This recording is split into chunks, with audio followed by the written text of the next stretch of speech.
এই বন্ধু, ওই হালাই দেখতেছে না, জলদি টাকাগুলো নিয়ে নে। দেন গো, আল্লাহ রাস্তে কটা ভিক্ষা দেন এই অন্ধরে। হ দিতাছি, আপনারে অনেক টাকা দিতাছি। দে এখন পাতাগুলো দে, নালে বুঝে যাবে যে টাকা নিয়ে গেছি। বেশি করে পাতা দে। এই চল চল, তাড়াতাড়ি চল, কেউ এসে পড়লে সমস্যা হবে। থাক শালার অন্ধ, তোরে ভোদাই বানাইলাম। এই দাঁড়া দাঁড়া দাঁড়া, হালার করে হালা। এই তাড়াতাড়ি চল, দেখে ফেলছে মনে হয়। টাকা চুরি করে নিয়ে চলে যায়। আরে ভাই, আপনি ওদেরকে কিছু বললেন না কেন? আপনার টাকা তো নিয়ে চলে গেল। কাদেরকে ভাই? ওরা তো আমার টাকা দিয়ে গেছে, অনেকগুলো টাকা দিল, দেখলাম প্লেটটা ভার হয়ে গেছে। আরে ভাই, ওরা তো আপনাকে টাকা দিয়ে যায়নি, আপনার টাকাগুলো সব ওরা নিয়ে গেছে। উল্টে আপনার প্লেটের উপরে পাতা রেখে গেছে, দেখেন। কি বলেন ভাই?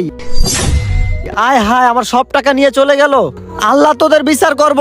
আপনি একটু খেয়াল করবেন না আপনার এখান থেকে টাকা নিচ্ছে নাকি দিচ্ছে? আপনার সবগুলো টাকাই তো নিয়ে চলে গেল। এখন আপনি কি করবেন? আরে খেয়াল করতে পারলে কি আর ভিক্ষা করি রে ভাই। আল্লাহ আল্লাহ, তুমি ওকে বিচার করো।